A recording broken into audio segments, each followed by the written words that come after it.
The *us Aegis floated silently through the vast, star-speckled abyss, its dark hull absorbing the faint light of distant stars. Its engines hummed with a low, steady vibration, like the heartbeat of a sleeping giant. Yet, compared to the Zarathian Dominion's warships, it seemed almost lifeless, a lumbering behemoth in a galaxy that prized speed and elegance.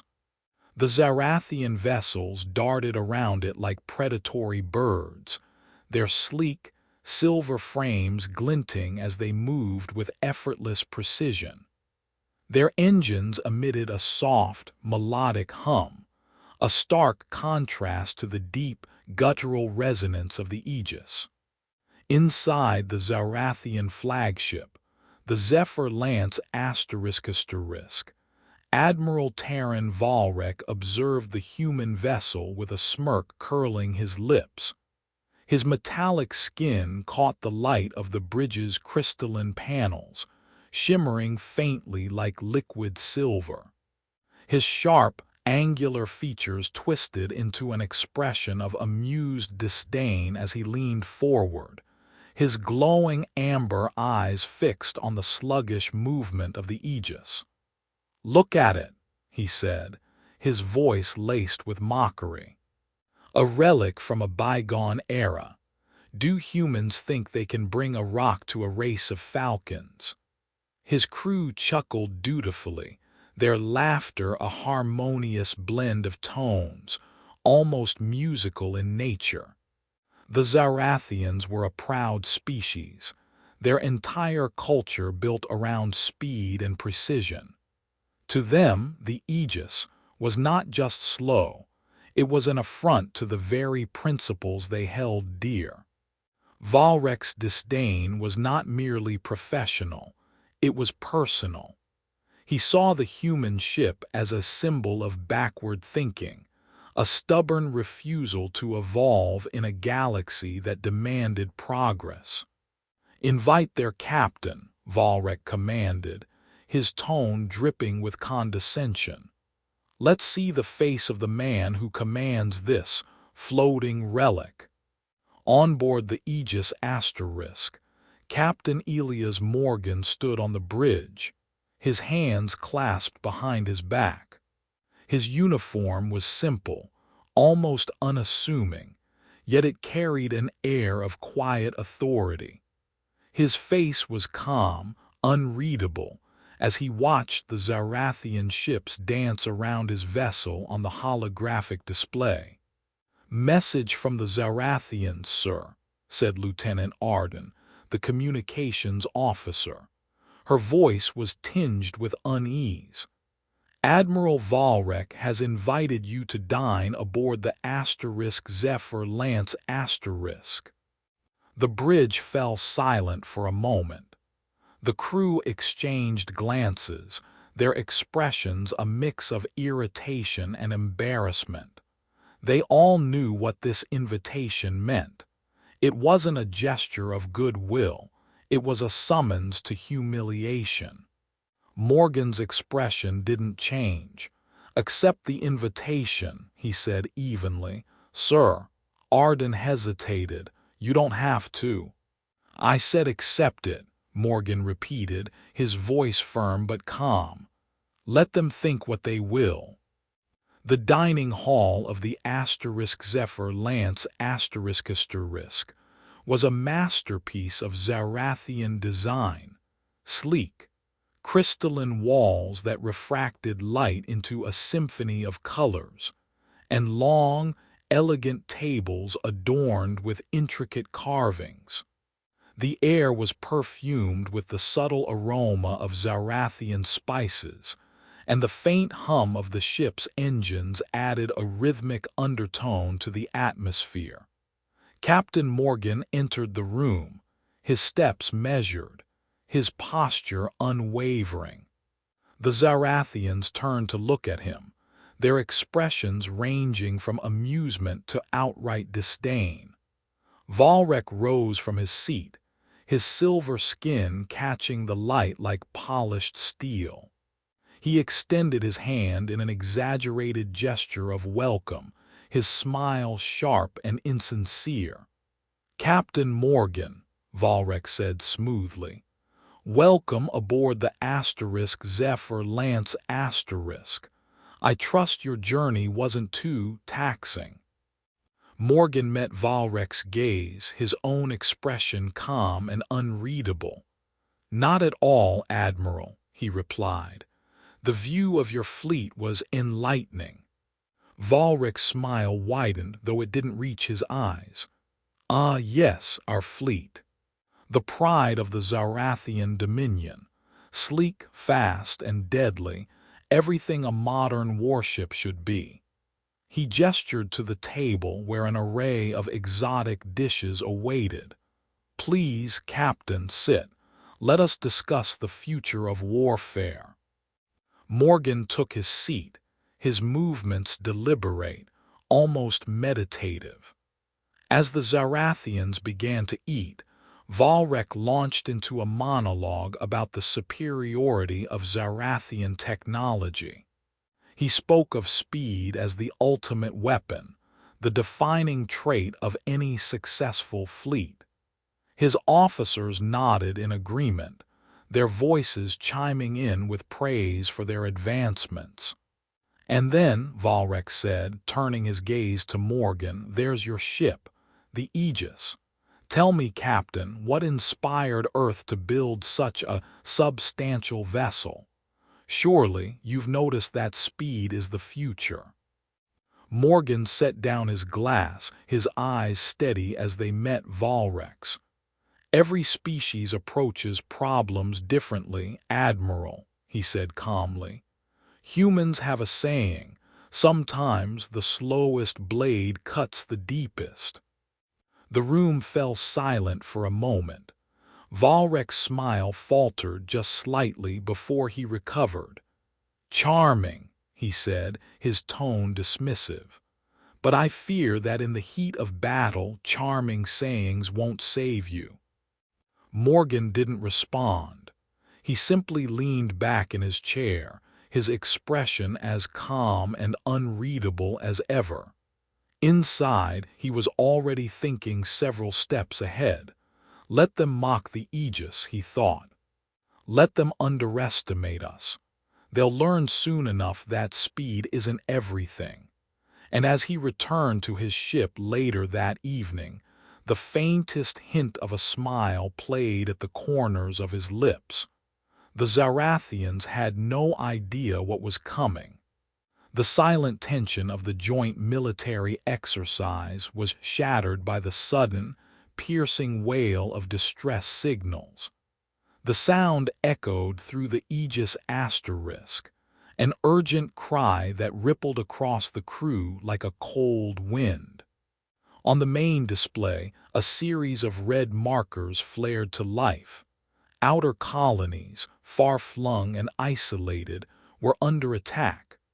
The room dimmed as the holographic map zoomed in, showing a chaotic scene of destruction.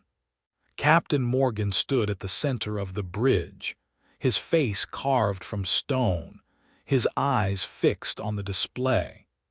The crew around him murmured in confusion and fear, their voices barely audible over the insistent alarm. "Report," Morgan said, his voice calm but firm, cutting through the noise like a blade. Lieutenant Arden's fingers moved swiftly across her console. "It's the outer colonies, sir. Multiple distress signals. Reports of an unknown enemy fleet. They're tearing through our defenses." Before Morgan could respond, the holographic map shifted. A sensor feed from a nearby outpost flickered onto the screen. The bridge fell silent as the crew watched, transfixed by the sight of the attackers. They were unlike anything the crew had ever seen, ships that seemed alive, their surfaces shimmering like liquid crystal. Jagged shapes jutted from their hulls, glowing faintly with an eerie, otherworldly light. They moved with impossible speed, twisting and turning in ways that defied physics, leaving trails of warped space in their wake. To the human eye, their movements were almost hypnotic, like a predator stalking its prey through the fabric of reality itself. "The Riftborn Collective," whispered Arden, her voice trembling. They've come out of the unstable system." A heavy silence fell over the bridge. The Riftborn were a name spoken only in hushed tones, a shadowy threat that had lingered on the edges of the galaxy for centuries. Few had seen them and lived to tell the tale. They were a force of nature, a biomechanical swarm born from the collapse of a dying star. And now they were here. In the distance, the Zarathian fleet surged forward like a silver tide, their ships gleaming against the darkness of space. Admiral Valrek's voice crackled through the comms, sharp and commanding. "All vessels, engage. Show these creatures the might of the Zarathian dominion." The Zarathian ships moved with precision and grace, their engines flaring as they closed the distance to the Riftborn fleet. The Asterisk Zephyr Lance led the charge, its sleek frame cutting through the void like an arrow. Valrek's confidence was palpable, his belief in the superiority of Zarathian speed unshakable. But as the Zarathians neared the Riftborn, the battlefield shifted. The Riftborn ships pulsed with a strange energy, and space itself seemed to ripple around them. The Zarathian vessels, once so swift and agile, faltered. Their movements became sluggish, their formations chaotic. It was as if the very laws of physics had turned against them. "What's happening?" one of Morgan's officers whispered, her voice filled with dread. Morgan's gaze remained fixed on the display. "They're warping space," he said quietly, "bending it to their will. The faster you move, the more you're caught in their trap." On the screen, the Zarathian fleet was in disarray. Ships collided as they tried to maneuver, their engines straining against the invisible force that ensnared them. The Riftborn moved among them like wolves in a flock of sheep, their crystalline hulls glinting as they tore through the Zarathian ships with ruthless efficiency. Explosions bloomed like dying stars, casting flickering light across the battlefield. The Asterisk Zephyr Lance struggled to hold its position, its shields flaring as Riftborn ships swarmed around it. Valrek's voice came over the comms again, but this time it was tinged with desperation. "Allied vessels, assist. We're being overwhelmed." On the bridge of the Aegis, the crew watched in stunned silence. The Zarathians, so confident in their speed and superiority, were being torn apart. The Riftborn were unstoppable, their space-warping technology rendering even the fastest ships helpless. Morgan's jaw tightened. He could feel the weight of the moment pressing down on him, the eyes of his crew looking to him for guidance. He turned to Lieutenant Arden. "Prepare the spatial stabilizer," he ordered. The crew froze. Arden hesitated, her fingers hovering over her console. "Sir, the Alliance ordered us to stay defensive." "They said." "I know what they said," Morgan interrupted, his voice calm but firm. "And I also know that if we don't act, the Zarathians will be wiped out, and then the Riftborn will come for us." Arden nodded, her hesitation melting away. "Yes, sir." Morgan turned back to the display, his mind racing. The spatial stabilizer was Earth's most secret weapon, a device capable of countering space-time distortions. It was untested in battle, its effects unpredictable, but Morgan knew they had no other choice. As the crew worked to activate the stabilizer, Morgan studied the Riftborn's movements. There was a pattern to their chaos, a rhythm to their destruction. He could see it now, the way they moved in perfect harmony with the warped space around them. They weren't just using the distortions, they were part of them. "Time to see if the slow blade can cut the deepest," Morgan murmured to himself, his voice barely audible. The Aegis began to hum with a deep, resonant energy as the stabilizer powered up. The Riftborn had no idea what was coming. The Aegis asterisk vibrated with a low, ominous hum as the spatial stabilizer came to life. The ship's hull seemed to thrum with the pulse of raw energy, a sound that resonated deep within the bones of every crew member. On the bridge, the tension was palpable, a quiet storm of anticipation and fear. Captain Morgan stood at the center, his gaze fixed on the display as the stabilizer's field expanded outward into the void. A shimmering dome of faintly glowing light, vast and unyielding. From the moment the field enveloped the Riftborn fleet, the change was immediate and profound. The crystalline ships, once so fluid and graceful in their movements, now faltered as if caught in invisible chains. Their warped trails through space vanished, replaced by rigid linear paths.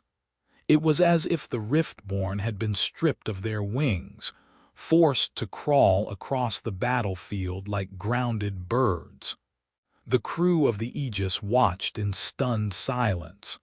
On the display, the Riftborn's flawless maneuvers were reduced to chaos. Ships collided as they struggled to adapt, their once perfect harmony shattered. The Zarathian fleet, battered and broken, suddenly found a moment of respite. Admiral Valrek's voice burst through the comms, sharp and demanding. "What is this? What have you done, Morgan?"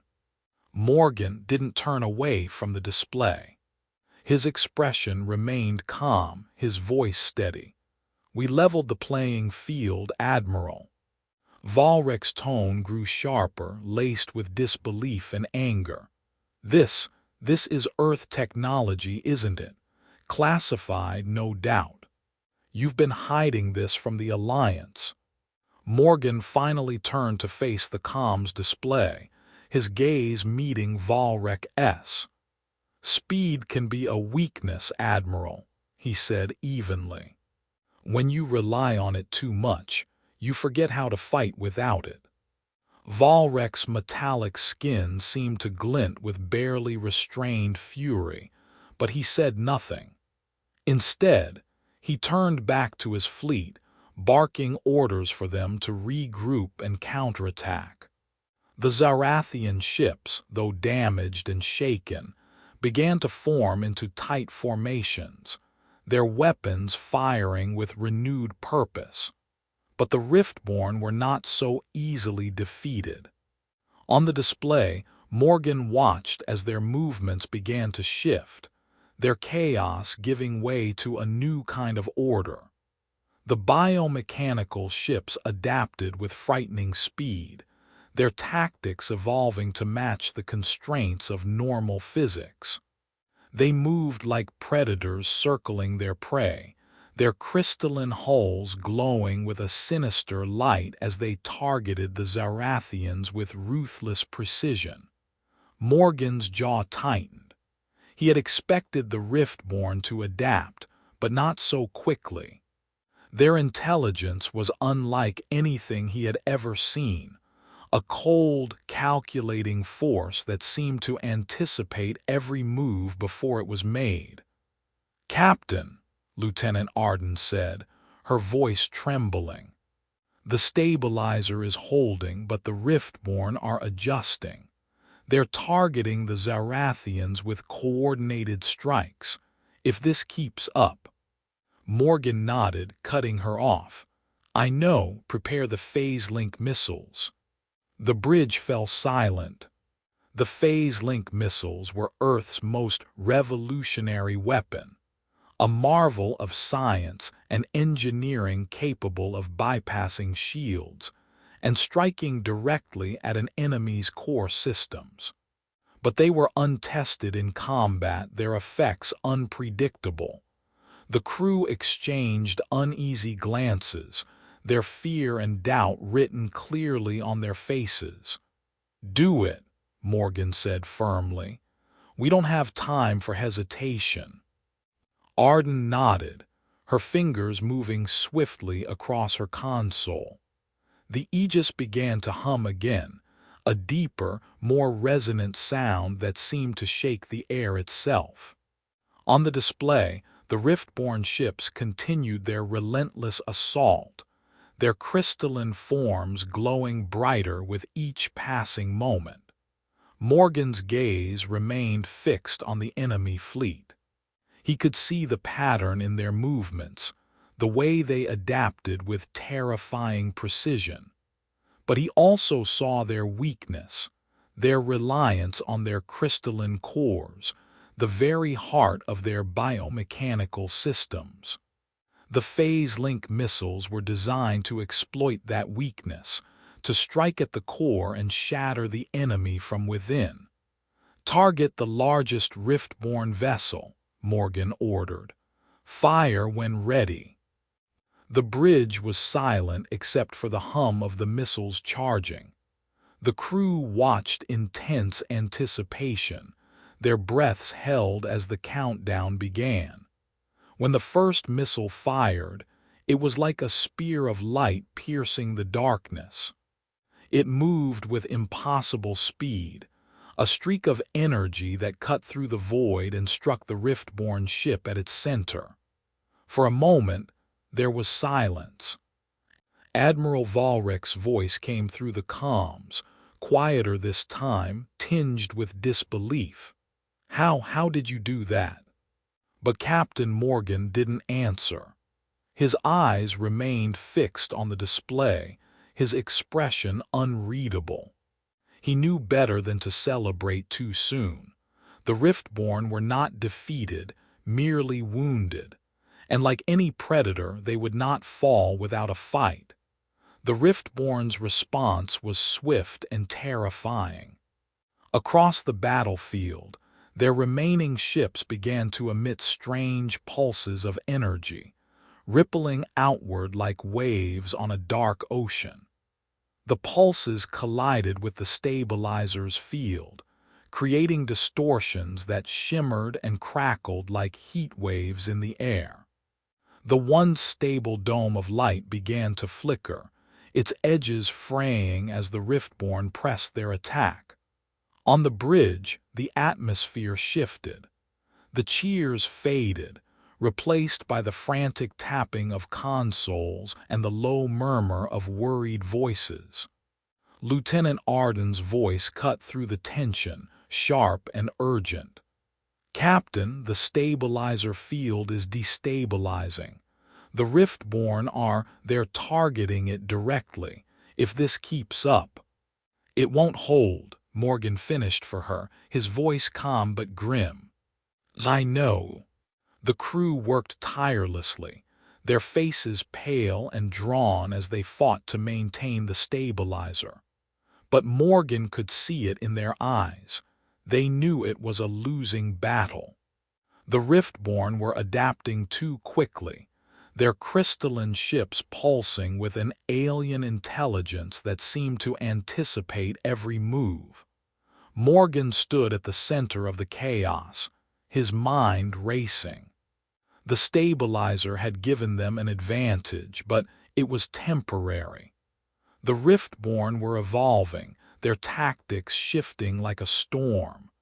If the stabilizer failed completely, the battlefield would once again belong to them. And this time, There would be no second chance. The decision came to him like a whisper in the dark, a quiet certainty that settled over him like a heavy cloak.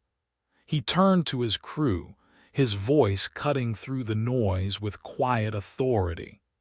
"Prepare the continuum nexus." The words hung in the air, heavy with meaning. The crew froze, their eyes widening in shock. The continuum nexus was the ship's ultimate weapon, a device so powerful it bordered on the edge of human understanding. It could rewrite the laws of physics within a localized area, bending reality itself to the will of its user. But it came at a cost. Activating it would consume nearly all of the Aegis's asterisk power, leaving the ship vulnerable and defenseless. "Sir," Arden began, her voice trembling, "if we use the Nexus, we'll lose everything. Shields, weapons, propulsion will be sitting ducks." Morgan met her gaze, his expression steady. "If we don't use it, we lose the battle. And if we lose the battle, we lose everything anyway." The crew exchanged uneasy glances, their fear palpable, but they trusted Morgan. They had seen what he was capable of, his ability to turn the tide when all seemed lost. Slowly, reluctantly, they nodded and began their preparations. The activation of the continuum nexus was unlike anything the crew had ever experienced. The ship's hum deepened, a low, resonant sound that seemed to vibrate through their very souls. Lights flickered and dimmed as the nexus drew power, its presence palpable, almost alive. On the display, the battlefield seemed to ripple, the edges of reality bending and twisting as the nexus prepared to unleash its power. Morgan stood at the center of it all, his hands clasped behind his back, his gaze fixed on the Riftborn fleet. He could feel the weight of the moment pressing down on him, the lives of his crew, the fate of the battle, all resting on this one final gamble. "Target the Riftborn core fleet," he said quietly, "and fire." The nexus activated with a soundless pulse, a wave of energy that rippled outward in every direction. The Riftborn ships, caught within its radius, seemed to freeze for a moment, their crystalline forms shimmering with unnatural light. And then, one by one, they began to collapse, their structures unraveling as the very fabric of reality turned against them. The crew watched in stunned silence as the Riftborn fleet disintegrated before their eyes. The once unstoppable enemy, the scourge of the outer colonies, was falling apart, their ships reduced to nothing more than glowing fragments drifting in the void. But the cost was immediate. The Aegis shuddered violently, its systems flickering and failing as the Nexus drained the last of its power. The lights dimmed, the hum of the ship's engines faded, and for a moment there was only silence. Morgan closed his eyes, his shoulders heavy with the weight of what they had done. The battle was not over, but the tide had turned. And now, it was up to the Zarathians to finish what the Aegis had started. The atmosphere aboard the Aegis was tense, charged with an energy that seemed to crackle in the air. Outside, the Riftborn ships converged on their target, their crystalline forms glowing with a sinister light as they unleashed a torrent of fire upon the human vessel. The ship's shields flickered and buckled under the relentless assault, each impact reverberating through the hull like the tolling of a distant bell. Captain Morgan stood resolute at the center of the bridge, his gaze unwavering as he watched the display. The Riftborn had recognized the threat posed by the ***, their focus sharpening with predatory precision. Each strike was a testament to their determination to crush the humans before they could unleash their ultimate weapon. Amidst the chaos, Admiral Valrek's voice came through the comms, urgent and commanding. All Zarathian vessels form a defensive perimeter around the Aegis. Protect the human ship at all costs. The Zarathian fleet, once scattered and disorganized, moved with newfound purpose. Their ships formed a protective ring around the ***, their weapons blazing as they intercepted the Riftborn's attacks. The alliance between humans and Zarathians, once strained and uncertain, solidified in the heat of battle, forged by necessity and mutual survival. Morgan felt a flicker of gratitude for Valrek's support, but his focus remained on the task at hand.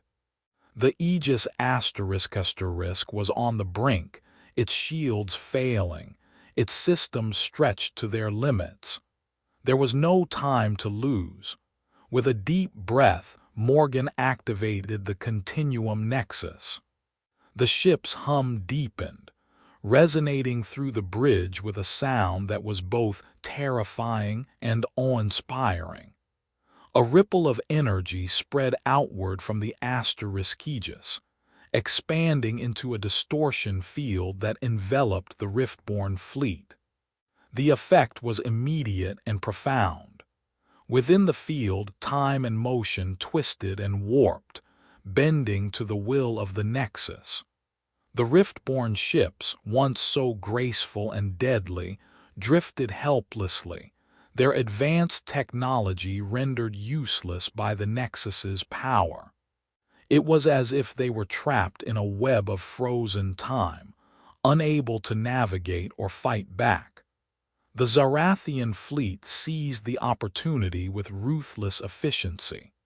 Their ships moved through the chaos like hunters stalking wounded prey, their weapons striking with deadly precision.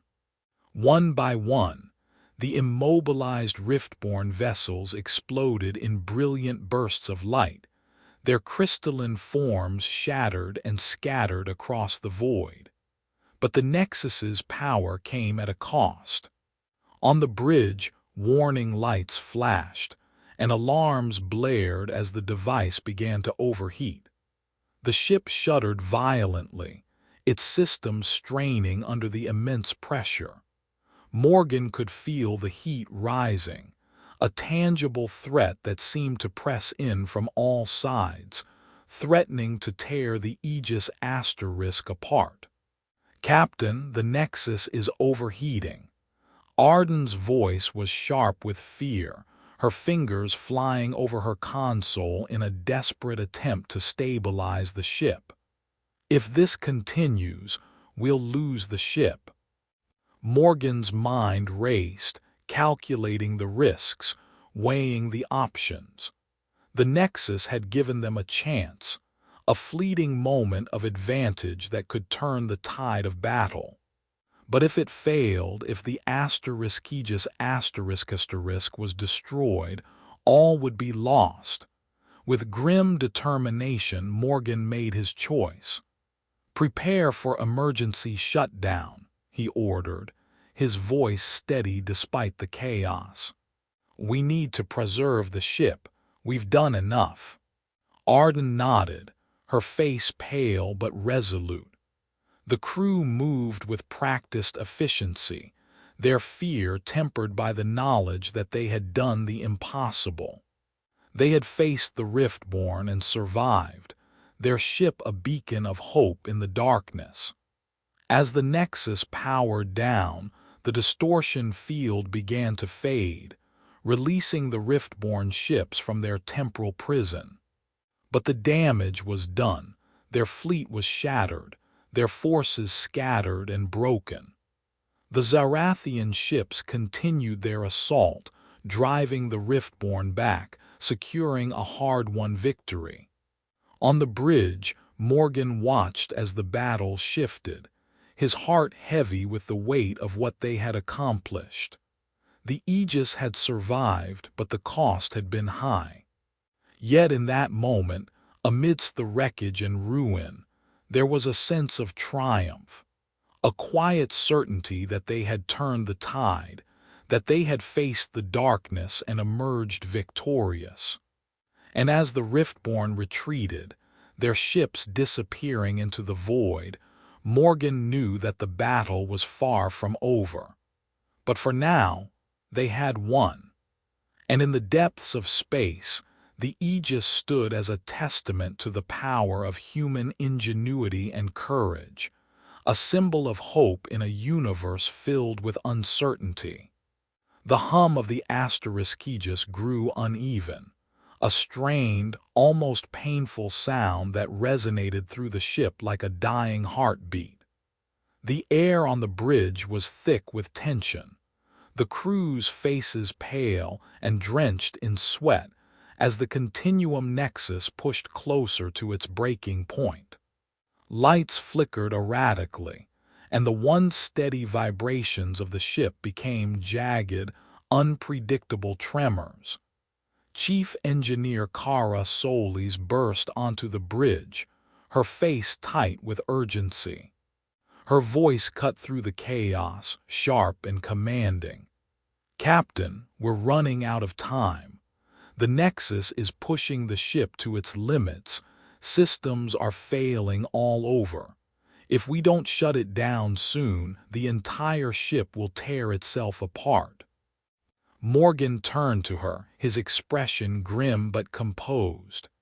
The weight of the decision hung in the air between them, unspoken but understood. Before he could respond, the ship shuddered violently, throwing several crew members off balance. The Riftborn were regrouping. Outside the distortion field, the Riftborn ships gathered like a storm on the horizon, their crystalline hulls glowing with an eerie, malevolent light. They moved with a desperate fury, their attacks relentless as they focused all their power on the Aegis, determined to destroy the ship that had crippled their fleet.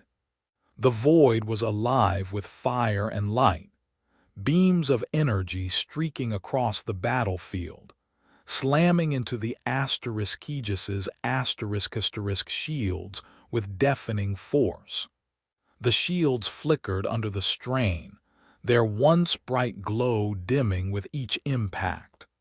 Morgan could feel the ship groaning beneath his feet, its very structure crying out in protest. He turned to his crew, his voice calm but firm, cutting through the rising panic. "Divert all remaining power to the shields," he ordered. "We need to hold them off just a little longer." "But, Captain," one of the officers began, their voice trembling with fear. "Do it," Morgan said, his tone leaving no room for argument. "We're buying time for the Zarathians. They'll finish this." Far beyond the failing shields of the Aegis, Admiral Valrek watched the scene unfold from the cockpit of his fighter. The human ship, battered and broken, stood as a fragile beacon amidst the chaos, its shields flickering like a candle in the wind. He felt a pang of something unfamiliar, admiration, perhaps, or guilt.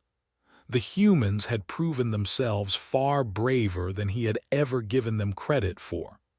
Valrek tightened his grip on the controls, his jaw set with determination. "All fighters with me," he commanded, his voice steady and resolute. "We protect the Aegis at all costs."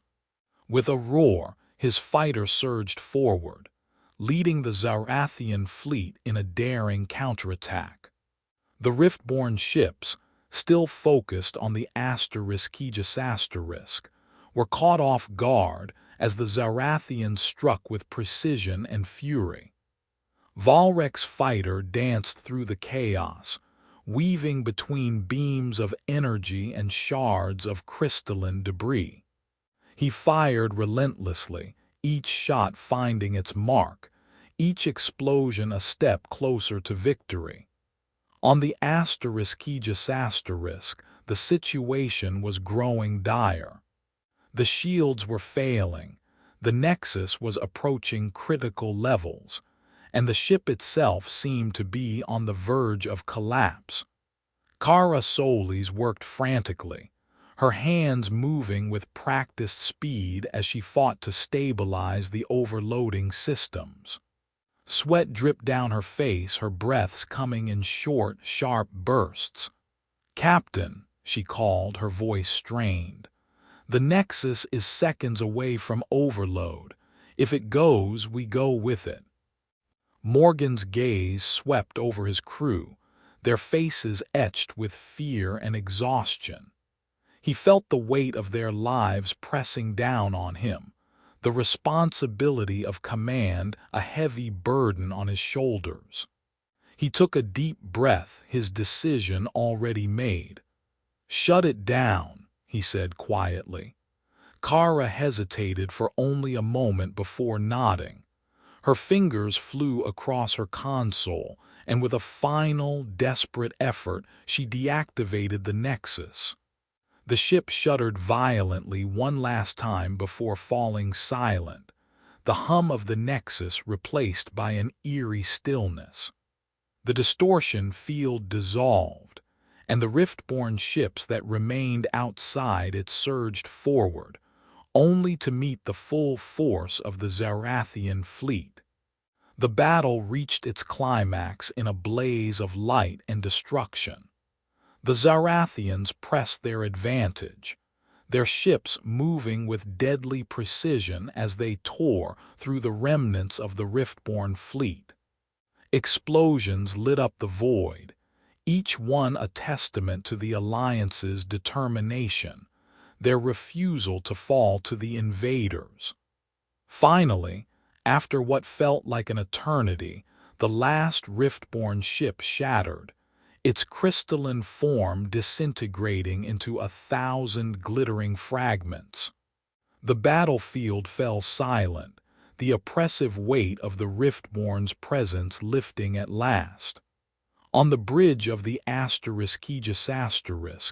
the crew sat in stunned silence, their exhaustion palpable. The ship was crippled, its systems barely functional, but it was intact. They had survived. Morgan leaned heavily against the captain's chair, his body weary but his spirit unbroken.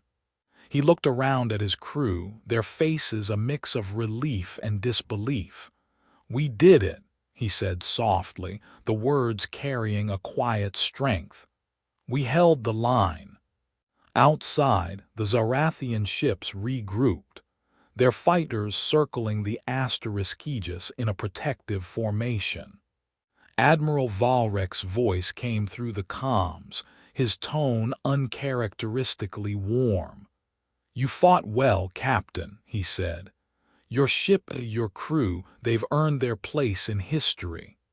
Morgan allowed himself a small, weary smile. The battle was over, but the war was far from won. Still, for the first time in a long while, there was hope, a fragile, flickering light in the darkness, and for now that was enough. The battlefield, once a chaotic expanse of fire and destruction, was now eerily quiet. The Alliance fleet drifted together, their ships battered but victorious. The Riftborn were gone, their crystalline wreckage floating like fragments of a shattered dream. Inside the Aegis, the crew sat in silence for a moment, the weight of what they had survived settling over them like a heavy fog. Then, slowly, a ripple of relief spread through. Turning to Captain Morgan, Valrek inclined his head slightly, a gesture that felt almost reverent coming from the proud Zarathian. "Captain," he began, his deep voice carrying a weight of sincerity that surprised everyone. "I was wrong to judge your ship by its speed. You've shown us all that strength lies not in arrogance or brute force, but in strategy and courage." Morgan, standing tall despite the exhaustion etched into his features, met Valrek's gaze evenly. His voice was steady, humble. "Earth has always thrived by finding new ways to solve problems. Speed isn't everything, Admiral. Sometimes it's about seeing the path no one else can." Valrek allowed a rare smile to touch his lips, faint but genuine. He turned to his officers, gesturing toward the human crew. "Let it be known," he said, his voice carrying authority, "that the Aegis Asterisk is no ordinary ship. It is a symbol of ingenuity, resilience, and the power of unity." The Zarathian crew, once skeptical and dismissive of the humans, now looked at them with newfound admiration. Whispers of the Aegis' bravery spread through the fleet like wildfire, and Zarathian engineers began studying the ship's unconventional technology with fascination. What had once been mocked was now celebrated, a testament to humanity's ability to adapt and innovate in the face of overwhelming odds. As the fleet regrouped, the Aegis stood at the center, no longer just a human ship but a beacon of hope for the entire alliance. The Aegis Asterisk limped back to the nearest Alliance station, its hull scorched and battered but still intact. As the ship approached the massive docking bay, a sight awaited them that none of the crew had expected. Dozens of ships from across the galaxy hovered near the station, their designs as varied as the species that piloted them. Crews of all shapes and sizes gathered along observation decks and platforms, their eyes fixed on the approaching Aegis Asterisk. As the human ship docked, a wave of applause erupted, a thunderous sound that echoed through the station. The crew of the Aegis Asterisk, worn and weary, stood in stunned silence. They had fought for survival, for their place in the Alliance, but they had never imagined this, being celebrated as heroes, as legends. Inside the station, engineers and scientists from every corner of the galaxy swarmed the Aegis Asterisk, their curiosity boundless. They marveled at the ship's design, its unconventional systems, and the ingenuity that had allowed it to outsmart an enemy far more advanced. The humans, once dismissed as backward and slow, were now seen as pioneers, their creativity a force that had changed the course of the war. Admiral Valrek was among the first to greet Captain Morgan as he stepped off the ship. The Zarathian leader extended his hand, a gesture so rare among his kind that it drew murmurs from those who witnessed it. Morgan hesitated for only a moment before taking the Admiral's hand, their grip firm and respectful. "Your ship may be slow, Captain," Valrek said, his tone carrying a hint of humor, "but it's faster than the galaxy's expectations." Morgan smiled, his exhaustion giving way to quiet pride.